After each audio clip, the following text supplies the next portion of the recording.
عليكم ورحمة الله. الحمد لله نحمده ونستعينه ونستغفره ونؤمن به ونتوكل عليه ونشهد أن لا إله إلا الله وحده لا شريك له ونشهد أن سيدنا ومولانا محمدا عبده ورسوله صلى الله تعالى عليه وعلى آله وأصحابه وبارك وسلم. أما بعد فأعوذ بالله من الشيطان الرجيم. بسم الله الرحمن الرحيم. وإذ قال إبراهيم رب اجعل هذا البلد آمنا واجنبني وبني أن نعبد الأصنام. صدق الله العظيم. জামিয়া রহমানিয়া আজিজিয়া আজকের এই মিলন মেলায় আমার আসাদুল্লাহ কেরাম উপস্থিত হয়েছেন। আমার উস্তাদ মুহতারাম মুফতি হিফজুর রহমান হাফিজাহুল্লাহ তাআলা, আমার অভিভাবক জামিয়ার সুনামধন্য প্রিন্সিপাল আল্লামা মাহফুজুল হক হাফিজাহুল্লাহ, আমার বড় ভাই মুফতি আশরাফুজ্জামান রহমত বারাকাতুহুল আলিয়া সহ জামিয়ার আমার সকল সহকর্মী, আমার প্রাণপ্রিয় ছাত্রবৃন্দ এবং বিভিন্ন দিনী এদারাগুলো থেকে, বিভিন্ন জায়গা থেকে এবং এলাকার বিভিন্ন অঞ্চল থেকে সমবেত দিন দরদি মুসলমান ভাইয়েরা, সর্বপ্রথম আমি আপনাদের শুকরগুজারি আদায় করতেছি যে আপনারা অভূতপূর্ব আজকে আপনাদের এই উপস্থিতি এবং আপনাদের এই অভূতপূর্ব উচ্ছ্বাসের মধ্য দিয়ে আপনারা ইসলামী আন্দোলনের পথ চলার একজন পথিককে অনুপ্রাণিত করেছেন। আল্লাহ রাব্বুল আলামিন আপনাদের সকলকে এর উত্তম বিনিময় জাযায়ে খায়র নসিব করুন। কাটা কাটা কয়েকটা কথা আমি বলবো, সময় দীর্ঘ নয়। আর সকলে উপলব্ধি করতে পারতেছেন যে আমার প্রতিটা কথাই এখন এটা অনেক বেশি পরিমাপ করা হচ্ছে, দেখা হচ্ছে যে আমি কি বলি। আপনারা যতটুকু মনে করতেছেন যে শুধু একটা কর্তৃপক্ষ দেখতেছে তা না, দুইটা কর্তৃপক্ষ দেখতেছে এবং একটা কর্তৃপক্ষ আর একটা কর্তৃপক্ষ থেকে অনেক বেশি প্রবল। একটা জমিনের কর্তৃপক্ষ আর একটা আসমানের কর্তৃপক্ষ। আমি আপনাদের কাছে দোয়া চাই জমিনের এই কর্তৃপক্ষের প্রভাব থেকে আসমানের কর্তৃপক্ষের প্রভাব আমার উপর বেশি থাকে। আল্লাহ রাব্বুল আলামিন যেন আমাকে আল্লাহর গোলাম হিসেবে তার নিকটেই যেন আমার মাথাকে অবনত রাখেন। এই দোয়া থেকে আপনারা সকলে আমার জন্য নির্দিষ্ট একান্তে করবেন। দ্বিতীয় কথা, এখানে আমার জন্য অনেক কথা বলা হয়েছে, আমাকে উৎসাহিত করার জন্য এটাই বলা হয়েছে। উৎসাহিত করার জন্য কিছু প্রশংসামূলক বাক্য আলোচনা করা হয়েছে। শাইখুল হাদিস আল্লামা আজিজুল হক রাহমাতুল্লাহ আলাইহির শানে আমরা এই কথাগুলো বলতাম। সময়ের এতটা অল্প ব্যবধানেই সেই কথাগুলো যে আমার সন্তানেরা যারা বলেছে আমি সন্তানই বলবো, ছাত্ররা তোমাদের কাছে মুফতি সাইদ হয়তো অনেক বড় শিক্ষক হতে পারে, আমার কাছে ওই সাইদই। তারা আমাদের সন্তান, তারাও আমাদের সম্পর্কে সেই কথাগুলো বলেছে।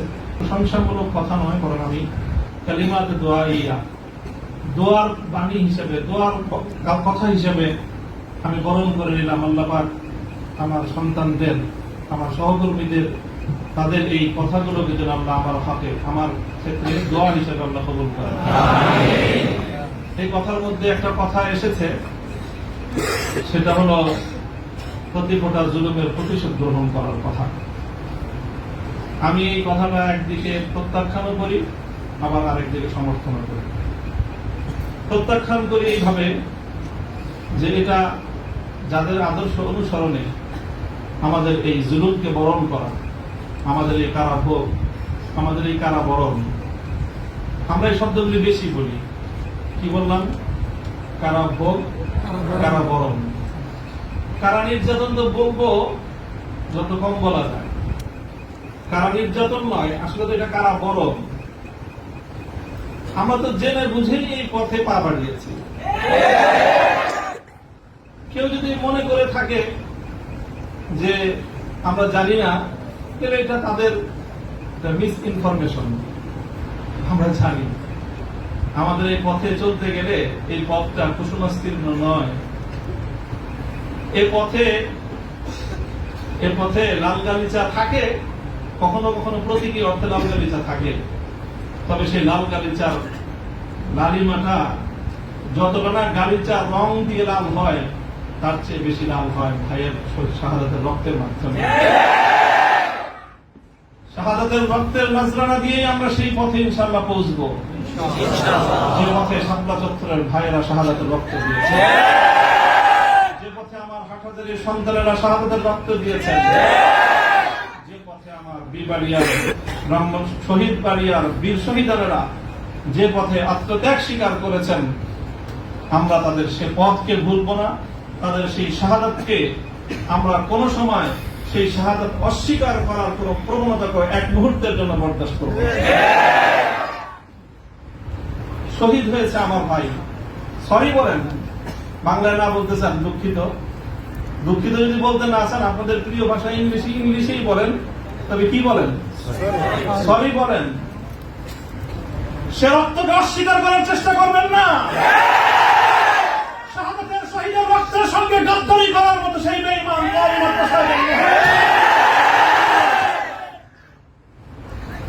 কাজেই যে কথা বলতেছিলাম, যেটা কারা বরং আমাদের কারা নির্যাতন তো অনেক পরের কথা। আল্লাহ পাক রব্বুল আলামিন কারা এই কষ্ট থেকে আমাদের সকলকে হেফাজত করেন। প্রতিশোধের যে কথাটা, সেটা আমরা তো পয়গম্বর আলাইহিস সালামের অনুসারী। নবী ইউসুফ আলাইহিস সালামের সেই বাণী, লা তাসরিবা আলাইকুমুল ইয়াউম, গতকালকে আমি বলেছি, আজও বলছি, আমরা কোনো প্রতিশোধ গ্রহণ করি নাই, করতে চাই না।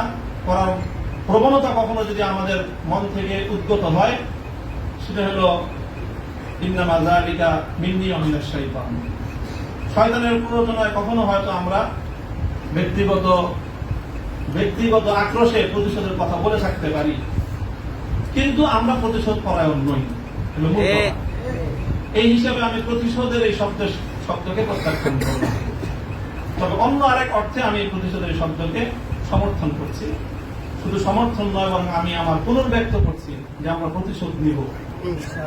আমাদের সেই প্রতিশোধ হবে সেই প্রতিশোধ, যে প্রতিশোধ হিজরতের আগ পর্যন্ত 12 বছরের জুলুম এবং নির্যাতনের প্রতিশোধ মক্কা বিজয়ের মাধ্যমে আল্লাহ নবী গ্রহণ করেছেন। আল্লাহ নবী মক্কা বিজয়ের পরে সেই সকল অপরাধীদেরকে ক্ষমা করার মধ্য দিয়ে, সেই জমিনে আল্লাহর দিনের ঝান্ডা সমুন্নত করার মধ্য দিয়ে মধুর প্রতিশোধ নিয়েছিলেন। আমি আবার বলছি, এদেশে ভাড়াটিয়া থাকবো না, ভাড়াটিয়া হিসেবে থাকবো না। এই জমিনের মালিকানা সূত্রে এদেশে বসবাস করি। এই জমিনকে আল্লাহর জন্য মুক্ত করেই ছাড়বো ইনশাআল্লাহ। আল্লাহর দিনের বিজয়, সেটাই হবে আমাদের পরম প্রতিশোধ। এবং আমাদের যারা আমাদেরকে শত্রু ভেবে আমাদেরকে নিঃশেষ করার চেষ্টা করেছে, অপমান করার চেষ্টা করেছে, আমরা তাদেরকে সম্মানিত করে প্রতিশোধ, আমরা তাদেরকে আদর্শের সোনালী পথে বরণ করে নেওয়ার মধ্য দিয়েই আমরা ইনশাআল্লাহ আমাদের আদর্শের বিজয়ের প্রতিশোধ গ্রহণ করব। আল্লাহ রাব্বুল আলামিন আমাদেরকে সে তৌফিক দান করুন। আরেকটা কথা বলা হয়েছে, অনেকের কথার মধ্যে আসছে যে ভবন, একটা ভবনের আলোচনা। এই ভবনটার গুরুত্ব একসময় আমার কাছেও খুব ছিল, 3 বছর আগেও খুব ছিল। যখন শুনলাম যে ভবনটা চলে যাচ্ছে, আমি তখন সর্বপ্রথম দুর্গা সালাতুল হাজাত করে দোয়া করেছিলাম যে আল্লাহ যেন খায়রা ফয়সালা করেন। আর এরপরে এখন আমার অনুভূতিটা হলো যে এরকম ভবন না থাকাই ভালো, না থাকা ভালো। কেন? দস্তারে না দারে মা গমে পেয়েছে না দারে, মা হেয়েছে না দারে গমে হেয়েছে না দারে। এইরকম ভবন টবন থাকলে এগুলোকে রক্ষা করার জন্য ডানে বামে অনেক কিছু তাকানোর প্রয়োজন হয়। ভবনও নেই, রক্ষা করার জন্য কার পায়ের নিচে তেল মারানো দরকার। আজ এখানে মাদ্রাসা, কালকে ইনশাআল্লাহ শাইখুল হাদিসের সন্তান মাহমুদুর হক সাহেব যদি নদুরি করে যে বসেন, ইনশাআল্লাহ ওই কেরানীগঞ্জের ওই একেবারে ধুলের চরে বা কোন রুটের চর, কোন চরের মধ্যে এসে বড় মাদ্রাসা হবে। প্রয়োজন নাই ভবনের প্রয়োজন নাই, মাদ্রাসার স্থাপন কোন সম্পত্তি। ওই পুরাতন যুগে ফিরে যেতে হবে আমাদের। স্থায়ীভাবে আমি এই কথা বলতেছি। এই বিশাল বিশাল আলিশান ইমারত সাজায়, আর সেই ইমারতের মধ্যে সুন্দর সুন্দর আরামদায়ক বিলাসী রুম সাজায়, সেখানে বিলাসী এলেম চর্চা। আমি এই কথাটা আমার কাছে খুব মনে পড়ছে, বিলাসী এলেম চর্চা। আজকে আমাদেরকে এই বিলাসী এলেম চর্চায় পেরে বসেছে। বিলাসী এলেম চর্চার পথ বাদ দিয়ে আমাদের আকাবের এবং আসলাফদের মতো সেই খেজুর গাছের তলায়, বট গাছের নিচে সালাদ চাটার উপর বসে আমাদেরকে ক্বাল আল্লাহু ক্বাল রাসূলের তালিম দেওয়ার সেই সবক গ্রহণ করতে হবে। তাহলে ইনশাআল্লাহ আমরা বাতিলের তাফতে তাউসকে উল্টে দিয়ে সেখানে আমরা কালেমার ঘণ্টা সমুন্নত করতে পারব। মোল্লা মুহাম্মদ উমর রাহিমাহুল্লাহ তাআলা তিনি সারা পৃথিবীর সুপার পাওয়ারের সাথে টক্কর দিয়েছিলেন। আমাদের বাংলাদেশের মতো কোন গণভবন আর সংসদ ভবন, বঙ্গভবন কিছুই ছিল না। কান্দাহারের ছোট্ট একটা ঘরের মধ্যে ভাঙ্গা খাটের উপরে বসে টক্কর দিয়ে দিলেন তো সুপার পাওয়ারের সাথে। সারা দুনিয়া মনে করলো যে বেকুবের দল। 20 বছর পর আল্লাহ দেখা দিলেন তারাই বিজয়ী দল। তবে একটা দুঃখ আমার, আমি ওই এই গোটা প্রসঙ্গের সঙ্গে যারা যারা সম্পৃক্ত অধিকাংশই আমার সম্মানিত, অনেকে আমার মুহতারাম উস্তাদ, শুধু উস্তাদ না, অনেকে এমন আছেন যারা উস্তাদ মুতাওবিব, অর্থাৎ আমি আমার মতো করে শাইখুল হাদিস রাহমাতুল্লাহ আলাইহি আমাকে যাদের তত্ত্বাবধানে গড়ে তোলার চেষ্টা করেছেন, শুধু আমাকে না, আমার ভাইদেরকেও, মাহমুদ সাহেব হুজুর এবং আমি, আমার দুইজন বিশেষ করে, ওনারা অনেকে এখানে আছেন। কাজে তাদের প্রতি কোনো অসম্মান হয়, অমর্যাদা হয়, সেই কথা আমি বলবো না। কখনো ভুলে বলে থাকলে সেটার জন্য আমি নিঃশর্ত ক্ষমা প্রার্থনা এখনো করছি, যে কোনো সময় করবো, যে কোনো ভাবে করতে হয় করবো। তবে একটা কথা, দুঃখের কথা, হৃদয়ে রক্তক্ষরণের একটা কথা, সেটা যদি আমার বাবার দ্বারা সেই ভুলটা হতো আমি বলতাম। সেই ভুলটা যদি এখন আমার অভিভাবক মাহফুজ সাহেব যদি সেই ভুল করেন সেটাও আমি বলবো। সেই ভুল যদি আমিও করি, আমাকেও যেন আল্লাহ আমার সেই ভুলটা অনুভূতি দান করেন। সেটা হলো যখন এদেশে মূর্তির বিষয় নিয়ে বিতর্ক তৈরি হলো, ভাস্কর্য নামে জাতীয় পর্যায়ে মূর্তি তৈরি হবে কি হবে না এই বিষয়ে যখন বিতর্ক, তখন আপনারা সেই বিতর্কের মঞ্চে ডিজিটাল ছবি তোলাটা কতটা বড় অপরাধ, কতটা বড় অন্যায়, কত বড় গুনাহ, সেই মাসলা নিয়ে আসলেন। দুঃখটা এই জায়গায়, আপনারা সেই মাসলা উত্থাপন করে তখন এই মূর্তি এবং ভাস্কর্যকে প্রকারান্তরে বৈধতা দেওয়ার চেষ্টা করেছেন। আপনারা বোঝানোর চেষ্টা করেছেন যে আজকের একটা ছাত্র ফেসবুকে তার ছবি আপলোড করা যতটুকু বড় অপরাধ, বাংলাদেশের স্বাধীনতার স্থপতি বঙ্গবন্ধু শেখ মুজিবুর রহমান সাহেবের 60 ফুট লম্বা ভাস্কর্য নামক মূর্তি স্থাপন করা সমান অপরাধ। এটা বোঝানোর চেষ্টা করেছেন আপনারা। ব্যাপারটা কি এক? এটাই হলো দুঃখ যে এই কাজটা সামনে করেন না আপনারা। আপনারা যদি ভাস্কর্যের বিরোধিতা করতে ভয় পান, তাহলে আমি আপনাকে দোষারোপ করবো না। তবে ভাস্কর্য নামক এই সকল শিরকি সংস্কৃতির বিরুদ্ধে যারা কথা বলবে, তাদের প্রতিপক্ষ হয়ে মাঠে গিয়ে এই ধরনের বিতর্কিত মাসলা উত্থাপন করে জালিমের এবং যারা মূর্তি পূজারীদের দোষর, তাদের অবস্থানকে সংহত করবেন। আমি জানি না, যদি বুঝে করে থাকেন, গফারাল্লাহু লাকুম, আল্লাহ আপনাদেরকে মাফ করুন। আপনি যদি বুঝে শুনে করে থাকেন, আখাফু আলাইকুমুশ শিরক, আখাফু আলাইকুমুশ শিরক, না বুঝে করে থাকেন, সেটাই আমার ধারণা যে আপনারা অনেক বড় বড় আলেম, রাজনৈতিক প্রজ্ঞা আপনাদের কিছুটা ঘাটতি থেকে থাকতে পারে এই ক্ষেত্রে অন্তত।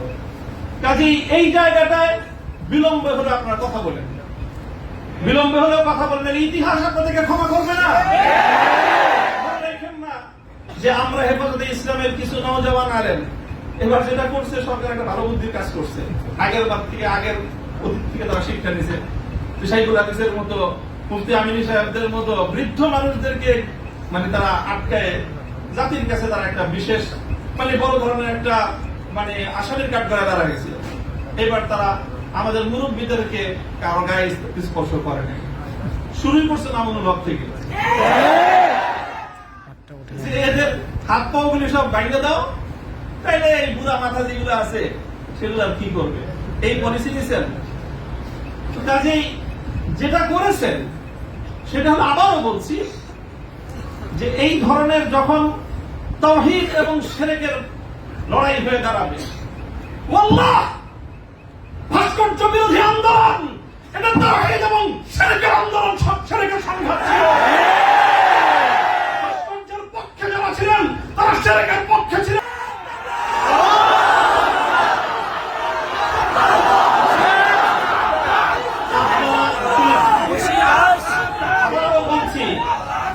ভাস্কর্যের পক্ষ বিপক্ষের এই লড়াইকে একজন মরহুম মুসলিম নেতা, মরহুম বঙ্গবন্ধু শেখ মুজিবুর রহমান সাহেবের ব্যক্তিত্বকে মাঝখানে এনে বিষয়টাকে ভিন্ন রং দেওয়ার চেষ্টা করা হয়েছিল। আমরা তখনও বলেছি, আজও বলি, ভবিষ্যতেও বলবো, ভাস্কর্য এটা বঙ্গবন্ধু শেখ মুজিবুর রহমান সাহেবের, শহীদ প্রেসিডেন্ট জিয়াউর রহমান সাহেবের, সেটা আমরা কোনো পার্থক্য করি নাই। আমি একথাও বলেছি, ভাস্কর্য যদি স্বয়ং আমাদের মুসলিম জাতির পিতা খলিল ইব্রাহিম আলাইহিস সালামের হয়, তাহলে সেই ভাস্কর্যের সাথে কি আচরণ করতে হয় মুহাম্মদুর রাসূলুল্লাহ শিখিয়ে দিয়ে গেছেন। আল্লাহ রাসূল সাল্লাল্লাহু আলাইহি ওয়াসাল্লাম মক্কা বিজয়ের দিন বাইতুল্লাহ থেকে যেই মূর্তিগুলো বের করেছিলেন, যে ভাস্কর্যগুলো বের করেছিলেন, তার মধ্যে তো একটা ছিল ইব্রাহিম আলাইহিস সালামের মূর্তি। কি বলেছিলেন? কাতালাহুমুল্লাহ, আল্লাহ পাক এই মক্কাবাসীদেরকে ধ্বংস করুন, তারা খলিল ইব্রাহিম আলাইহিস সালামের মূর্তি তৈরি করেছে। আমাদের কথা আপনাদের পছন্দ হলো না, আমি বললাম যে ভাস্কর্য বানায়েন না, এটা বানালে বঙ্গবন্ধু যদি মুসলিম হয়ে মারা গিয়ে থাকেন কবরে তার শাস্তি হবে। তো আপনারা মনে করলেন আমরা বঙ্গবন্ধুর বিরুদ্ধে বললাম, আসলে বলি নাই বিরুদ্ধে। তিনি যদি, আবারও বলছি, যদি আল্লাহ তাকে ইমানের সাথে খাতমা দিয়ে থাকেন, আমি জানি না কি অবস্থায় মৃত্যু হয়েছে, সেটা কেউ বলতে পারবে না, তাহলে তার ভাস্কর্য, তার মূর্তি তৈরি করাটা এটা তার সঙ্গে চরম বিশ্বাসঘাতকতা। সর্বশেষ কথা হলো এই, খলিল ইব্রাহিম আলাইহিস সালামকে যখন এই মূর্তি বিরোধী আন্দোলনের, মূর্তি বিরোধী কার্যক্রমের পরিণামে নমরুদ কি করেছিল? অগ্নিকুণ্ডে নিক্ষেপ করেছিল। এটা সবাই জানি আমরা। কিন্তু অগ্নিকুণ্ডে নিক্ষেপ করাটা এটা নমরুদের প্রধান শাস্তি ছিল। নমরুদ ইব্রাহিম আলাইহিস সালাম যে প্রতিশোধটা গ্রহণ করেছিল সেটা কিন্তু প্রধান এটা ছিল না, ওনাকে কি করেছে? আগুনে নিক্ষেপ করেছে। আর খলিল ইব্রাহিমকে আগুনে নিক্ষেপ করে আর কি প্রতিশোধ নেবে? যে বেটা তার প্রাণাধিক প্রিয় সুপুত্রকে আল্লাহর জন্য হাসি মুখে কোরবানি করতে চায়, তার নিজের জীবনের দাম তার কাছে আর কতটুকু, তার কি মারবে আর কি জ্বালাবে? সবচেয়ে বড় যে জঘন্য কাজটা নমরুদ করেছিল সেটা হলো ইব্রাহিম আলাইহিস সালামকে অগ্নিকুণ্ডে নিক্ষেপ করার আগে ওনাকে বিবস্ত্র করে ফেলেছিল। ওনার সারা শরীর থেকে কাপড় খুলে ফেলেছিল, বাংলায় বুঝেন নাই, উলঙ্গ করেছিল। আল্লাহ পাক রব্বুল আলামিন ইব্রাহিম আলাইহিস সালামকে একটা পুরস্কার দিলেন। সেই পুরস্কারটা আল্লাহর নবী বলেছেন, আউয়ালু মান ইউসা ইয়াউমাল কিয়ামাতি ইব্রাহিম খলিলুল্লাহ। ও ইব্রাহিম, মূর্তির বিরুদ্ধাচরণ করার কারণে মূর্তি পূজারীরা তোমার শরীর থেকে সম্মানের আবরুর কাপড় খুলে নিয়েছে। কিয়ামতের দিন যখন সমস্ত মানুষ বিবস্ত্র থাকবে, সর্বপ্রথম আমি তুমি ইব্রাহিম খলিলকে কাপড় পরায়ে সমস্ত মানুষের সামনে সম্মানিত করব। আমার কেন জানি মনে হয়েছে আমি একজন অপরাধী, অনেক অপরাধের শেষ নাই, আমার ভুল ত্রুটির কোনো শেষ নাই। ওই যে বলতেন না যে আব্দুল বাসির 42টা মামলা, মামলার তো অভাব নাই। এই যে কোনো মামলায় ফাঁসি দিতে পারেন, ফাঁসি দিতে তারা অন্য কিছু লাগে না। আদালতে দাঁড়ায় এক মহিলা আইনজীবী বলে, আরে বিচার করার জন্য এত কিছু লাগেনি, কত হালকা সাক্ষ্যতে আমরা মানুষের বিচার করে ফেললাম। ওপেন আদালতে বলতেছে এই কথা, বিচার করার জন্য খুব কিছু লাগে না। হত্যা মামলা কতগুলো আছে আমরা, ছিনতাই মামলা আছে, পকেট চুরির মামলা, চুরির মামলা আছে, সব মামলাই তো আছে। যে কোনো মামলা দিয়ে ফাঁসি দিয়ে দিতে পারেন। আপনারা চেষ্টা করেছেন বিবস্ত্র করতে চেষ্টা করেছেন, তবে একটা জিনিস ভালো করেছেন, আপনারা যেই কেসটাকে বিবস্ত্র করার জন্য বেছে নিয়েছেন সেই কেসটা ছিল খুব দুর্বল। আগামী 50 বছরের জন্য ওলামায়ে কেরামের বিরুদ্ধে এই ষড়যন্ত্রের দুয়ার রুদ্ধ হয়ে গেছে।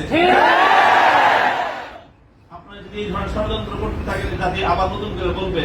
এতদিন বলতো ইউসুফ আলাইহিস সালামের বিরুদ্ধে যে ষড়যন্ত্র করছে, মামুনুল হকের বিরুদ্ধে সেই ষড়যন্ত্র, সামনে বলবে মামুনুল হকের বিরুদ্ধে যে ষড়যন্ত্র হয়েছিল, আব্দুল্লাহর বিরুদ্ধে সেই ষড়যন্ত্র। আমি আপনাদের কাছে দোয়া চাই, আল্লাহ রাব্বুল আলামিন যেন আমাকে এটার বিনিময়ে ইব্রাহিম আলাইহিস সালামের সঙ্গী করে কিয়ামতের দিন। আমিন আমিন। নিষ্পেষণের শিকার আমি কেন হলাম এই কারণটা এখন আমি বলবো না, তবে আপনাদের সকলকে বলবো বাবরি মসজিদের জন্য আপনারা দোয়া করবেন। ইনশাআল্লাহ। ওয়া আখিরু দাওয়ানা আলহামদুলিল্লাহি রাব্বিল আলামিন।